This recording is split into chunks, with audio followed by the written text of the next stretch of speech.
সংঘের সদস্য হওয়ার কোনো অধিকার তাইওয়ানের নেই দাবি চীনের। অঞ্চলটিকে নিজেদের অন্তর্ভুক্ত করতে প্রয়োজনে শক্তি প্রয়োগের আবারও হুঁশিয়ারি। টি-20 সম্মেলন ঘিরে ইতালির রোমে ব্যাপক নিরাপত্তা ব্যবস্থা। বিক্ষোভের ডাক দেয়ায় 10 কিলোমিটার পর্যন্ত রেড জোন ঘোষণা, বন্ধ রাস্তা।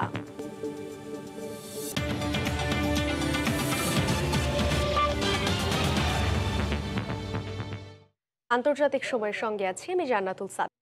জাতিসংঘের সদস্য হওয়ার কোনো অধিকার তাইওয়ানের নেই বলে মন্তব্য করেছে চীন।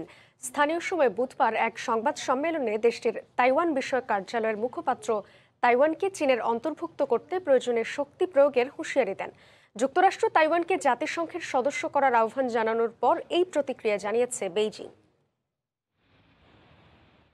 দীর্ঘদিন ধরে তাইওয়ানকে জাতিসংঘে অন্তর্ভুক্ত করার আহ্বান জানিয়ে আসছে যুক্তরাষ্ট্র। এরই ধারাবাহিকতায় স্থানীয় সময় মঙ্গলবার চীনের জাতিসংঘের সদস্যপদ পাওয়ার 50 বছর পূর্তি উপলক্ষে দেয়া এক বিবৃতিতে মার্কিন পররাষ্ট্রমন্ত্রী অ্যান্টনি ব্লিংকেন বলেন, বিশ্বমঞ্চ থেকে তাইওয়ান ক্রমেই বিচ্ছিন্ন হয়ে পড়ায় উদ্বিগ্ন যুক্তরাষ্ট্র। আন্তর্জাতিক সম্প্রদায় জটিল এবং বৈশ্বিক ইস্যুর মুখোমুখি হচ্ছে। এসব সমস্যার মধ্যে তাইওয়ানে বসবাসকারী 2,40,00,000 মানুষ রয়েছেন। সমস্যা নিরসনে সব অংশীদারের অংশগ্রহণ জরুরি বলেও মন্তব্য করেন তিনি। জাতিসংঘে তাইওয়ানের অংশগ্রহণ রাজনৈতিক নয়, বরং সময়ের দাবি, বলেন ব্লিংকেন।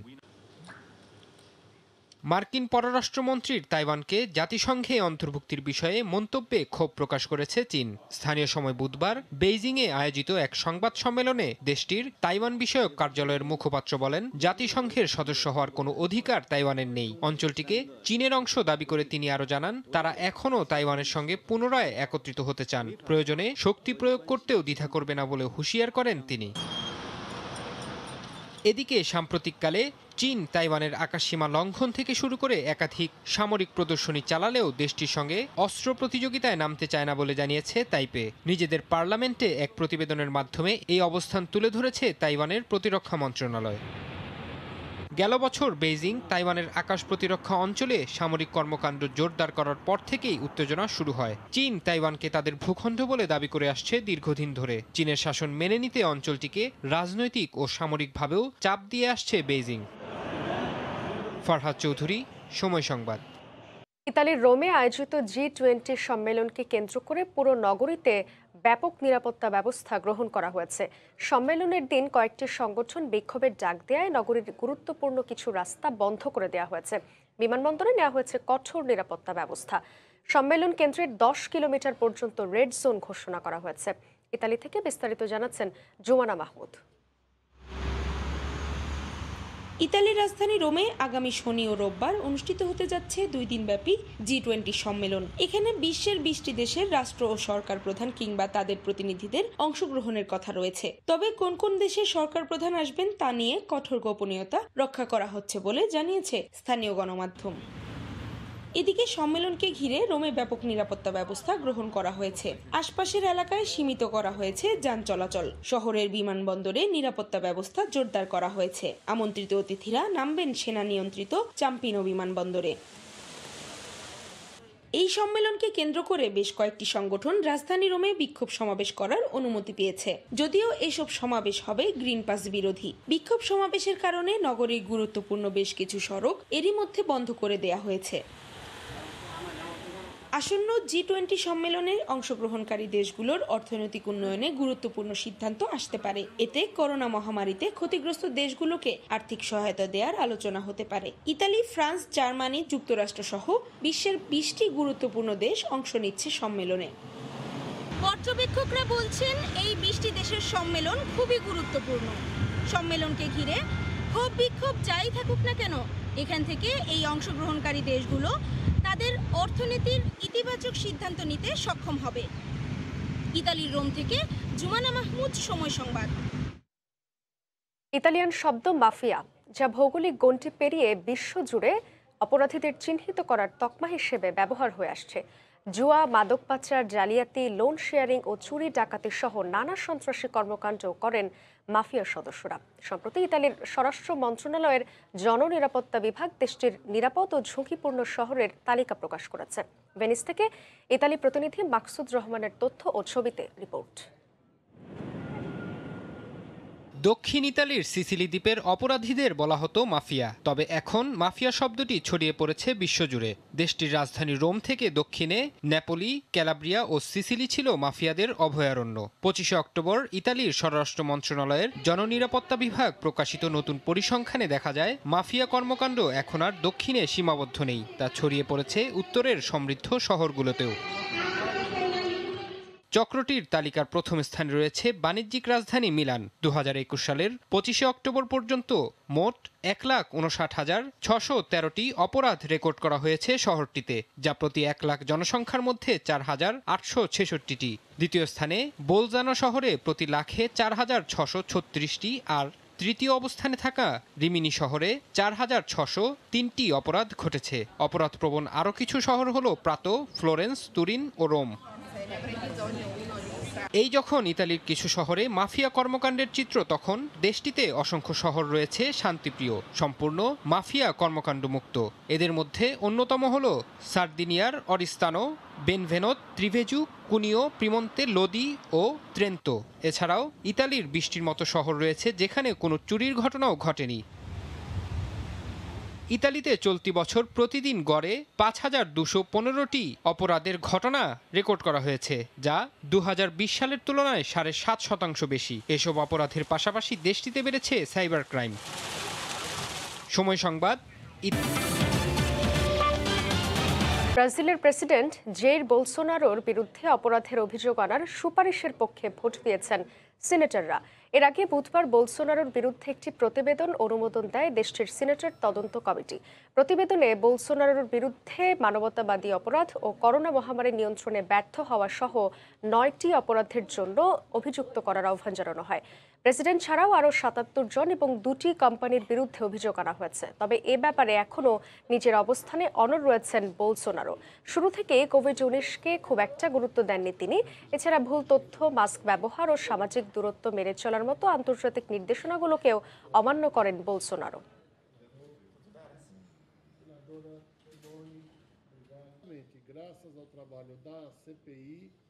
উইকিলিক্সের প্রতিষ্ঠাতা জুলিয়ান অ্যাসাঞ্জকে যুক্তরাষ্ট্রের হাতে তুলে দেওয়ার নিষেধাজ্ঞার বিরুদ্ধে লন্ডন আদালতে আপিল করবে যুক্তরাষ্ট্র। চলতি বছর জানুয়ারিতে অ্যাসাঞ্জকে যুক্তরাষ্ট্রের হাতে তুলে দেওয়ার সিদ্ধান্তের বিরুদ্ধে নিষেধাজ্ঞা দিয়ে রুল জারি করেছিলেন লন্ডনের একটি আদালত।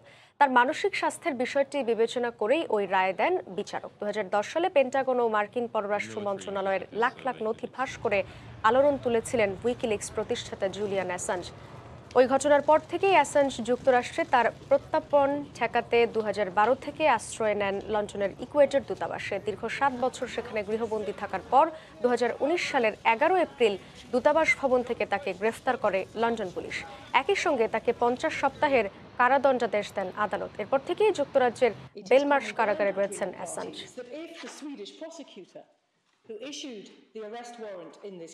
শিক্ষার সুযোগ ও নিজেদের অধিকার আদায়ের দাবিতে ফের রাজপথে আফগান নারীরা।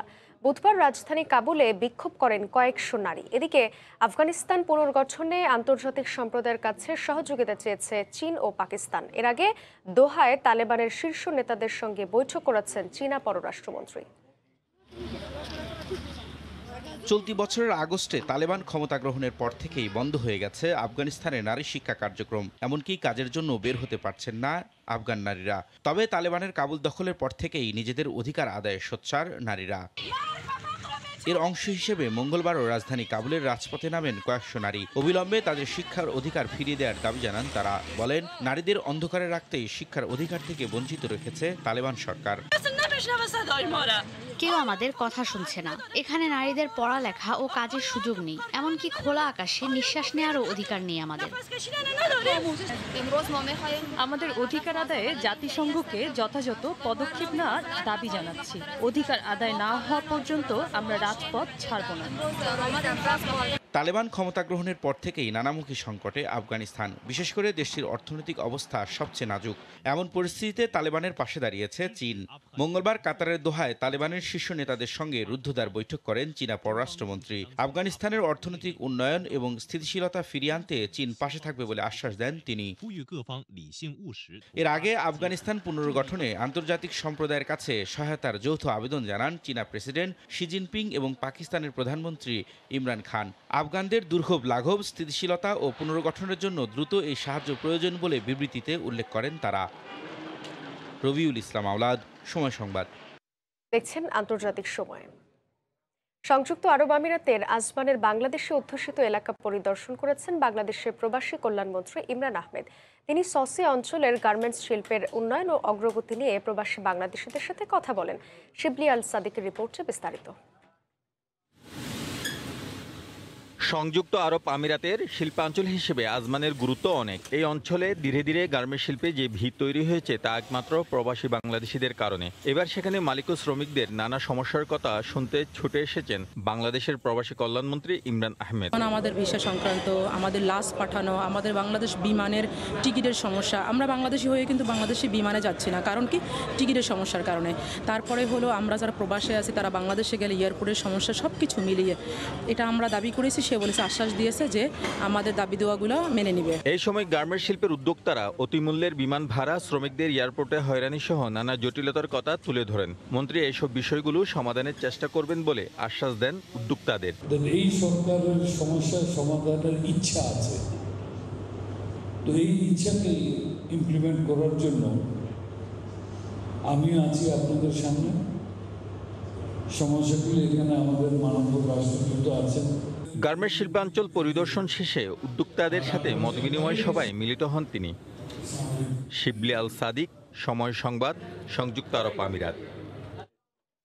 এ বিষয়ে বিস্তারিত জানাতে সংযুক্ত আরব আমিরাত থেকে সরাসরি যোগ দিচ্ছেন সহকর্মী শিবলি আল সাদিক। যাচ্ছে তার কাছে। শিবলি, সাদিয়া, আপনি জানেন সংযুক্ত আরব আমিরাতে অসংখ্য প্রবাসী বাংলাদেশি আছে। প্রায় 12 লক্ষের মতন বাংলাদেশি প্রবাসী এখানে বসবাস করে থাকেন। বিশেষ করে সংযুক্ত আরব আমিরাতের 7টি অঞ্চলের মধ্যে অন্যতম অঞ্চল হচ্ছে আজমান। এই আজমানে বিশেষ করে গার্মেন্টস শিল্পকে ঘিরেই প্রবাসী বাংলাদেশিদের অবস্থান। এখানে প্রায় 3000 গার্মেন্টস শিল্প প্রতিষ্ঠান রয়েছে, যে সমস্ত প্রতিষ্ঠানের মালিক হচ্ছে প্রবাসী বাংলাদেশিরা। সাম্প্রতিক সময়ে প্রবাসী কল্যাণমন্ত্রী এই সমস্ত ব্যবসায়ীদের সাথে কথা বলার জন্য আজমান ছুটে গিয়েছিলেন। সেখানে এক মত বিনিময় সভা করেছেন আজমানের প্রবাসী বাংলাদেশিদের সাথে। সেখানে মত বিনিময় সভায় তিনি প্রবাসী বাংলাদেশিদের সুখ দুঃখের কথা শুনতে চেয়েছেন এবং কী ধরনের সমস্যা রয়েছে সেগুলো জানতে চেয়েছেন। এই সময় প্রবাসী বাংলাদেশিরা প্রবাসী কল্যাণমন্ত্রীকে অভিযোগ করেছেন যে সমস্ত গার্মেন্টস ফ্যাক্টরিগুলোতে শ্রমিক নিয়োগ দেওয়ার জন্য তারা বাংলাদেশ থেকে শ্রমিক আনার চেষ্টা করছেন, তারা নানা ধরনের প্রতিবন্ধকতার সৃষ্টি হচ্ছে, প্রতিবন্ধকতার শিকার হচ্ছে, যার প্রেক্ষিতে তারা শ্রমিক সহজভাবে আনতে পারছে না। এয়ারপোর্টে নানা ধরনের হয়রানি এবং র্যাপিড পিসিআর টেস্ট থেকে নিয়ে নানা ডকুমেন্টপত্র তৈরি করতে বিশাল সময়ের প্রয়োজন হচ্ছে, যার প্রেক্ষিতে অনেক প্রবাসী বাংলাদেশি সংযুক্ত আরব আমিরাতে আসতে পারছেন না। আপনি জানেন সাদিয়া, এই যে কিছুদিন আগে করোনার কারণে প্রায় 50,000 বাংলাদেশি সংযুক্ত আরব আমিরাতের 50,000 বাংলাদেশে আটকা পড়েছিল। তারা এখন ফিরতে শুরু করেছে। সাম্প্রতিক সময়ে যখন ফ্লাইট যোগাযোগ আবার পুনঃস্থাপন হয়েছে তখন আবার ফিরতে শুরু করেছে। এই সময়কালে এয়ারপোর্টে যে ধরনের হয়রানির শিকার হচ্ছে, সেই হয়রানির বিষয়টা আসলে প্রবাসী কল্যাণমন্ত্রীর কাছে তুলে ধরেছেন।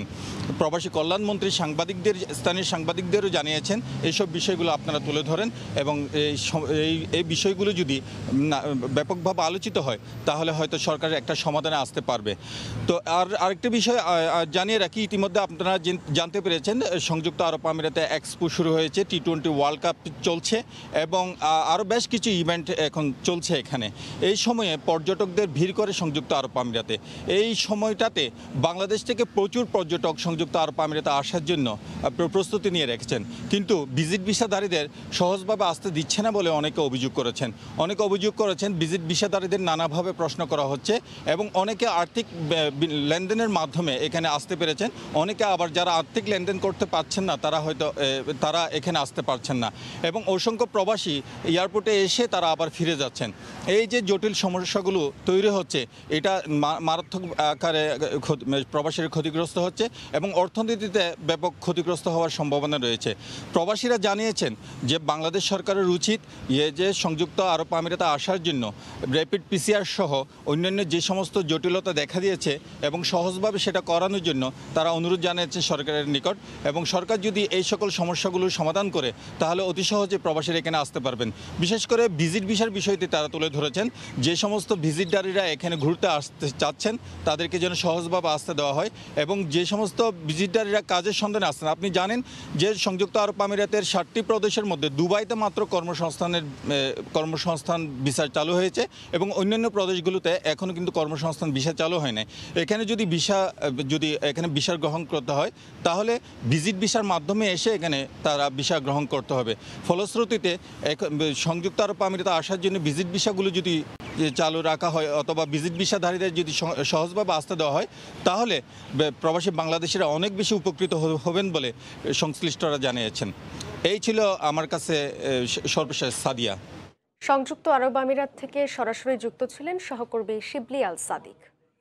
আয়ারল্যান্ডের ওয়াটারফোর্ডে গ্রেটার মৌলভীবাজার অ্যাসোসিয়েশনের 1 বছর পূর্তিতে এক মিলন মেলার আয়োজন করা হয়। দীর্ঘদিন পর বিভিন্ন কাউন্টি থেকে আগত বাংলাদেশিরা এক জায়গায় মিলিত হওয়ায় স্বস্তি ছিল তাদের মধ্যে। আয়ারল্যান্ড থেকে সৈয়দ জুয়েলের রিপোর্টে বিস্তারিত। গেল বছর গ্রেটার মৌলভীবাজার অ্যাসোসিয়েশন নামে একটি সংগঠন করেন আয়ারল্যান্ডে থাকা মৌলভীবাজারবাসী। এই 1 বছরে করোনার নানা বিধিনিষেধে ইচ্ছে থাকলেও কোনো ধরনের দেশীয় অনুষ্ঠান করা থেকে বিরত ছিলেন তারা। তবে বেশ কিছুদিন থেকে ঘরোয়াভাবে 100 লোকের জমায়েতের অনুমতি থাকায় ছোট পরিসরে এক মিলন মেলার আয়োজন করে মৌলভীবাজার অ্যাসোসিয়েশন আয়ারল্যান্ড। অনুষ্ঠানে শিশু কিশোরদের মাঝে চিত্রাঙ্কন প্রতিযোগিতার আয়োজন করা হয়, যেখানে ছোট ছোট শিশুদের কোমল হাতে দেশের পতাকার ছবি সহ বাংলাদেশের গ্রাম বাংলার ছবি ফুটে ওঠে। গল্প, আড্ডা, দেশীয় খাবারে ট্রামরের জিএ ক্লাবটি যেন ছোট এক বাংলাদেশে পরিণত হয়। আগতরাও জানিয়েছেন তাদের অনুভূতির কথা। আমাদের 1 বছর পূর্ণ হলো এবং দীর্ঘদিন আমাদের করোনা রেস্ট্রিকশন থাকার কারণে আমরা একসাথে সমবেত হইতে পারি নাই। আজকের এই সুযোগে আমরা স্কুল ছুটি থাকার কারণে আমাদের বাচ্চাদেরকে নিয়ে আমাদের ফ্যামিলির সবাই আমরা একসাথে মিলিত হয়েছি। গ্রেটার মৌলভীবাজার অ্যাসোসিয়েশনের আশায় আমরা খুব আনন্দিত। আমরা চাই প্রতি বছর এই অনুষ্ঠান হোক। এখানে মৌলভীবাজারের বাইরেও অনেক বন্ধুরা আসছেন, তাদের সাথে আজকে মিলিত হলাম আমরা, এবং আশা করি ভবিষ্যতেও কোভিড পরিস্থিতির উন্নয়ন হলে আমরা আবারও মিলিত হব।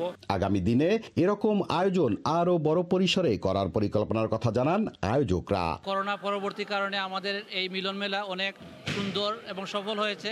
আমরা বড় পরিসরে আগামীতে করব ইনশাআল্লাহ, এবং সবার সহযোগিতা কামনা করি। অনুষ্ঠান শেষে চিত্রাঙ্কন প্রতিযোগিতায় বিজয়ীদের মাঝে পুরস্কার বিতরণ করেন আয়োজক ও আমন্ত্রিত অতিথিরা। সৈয়দ জুয়েল, সময় সংবাদ, আয়ারল্যান্ড। জানিয়ে দিচ্ছি আন্তর্জাতিক সময়ের শিরোনামগুলো। সংঘের সদস্য হওয়ার কোনো অধিকার তাইওয়ানের নেই দাবি চীনের। অঞ্চলটিকে নিজেদের অন্তর্ভুক্ত করতে প্রয়োজনে শক্তি প্রয়োগের আবারও হুঁশিয়ারি। এ ছিল আন্তর্জাতিক সময়। সঙ্গে থাকুন সময়ে।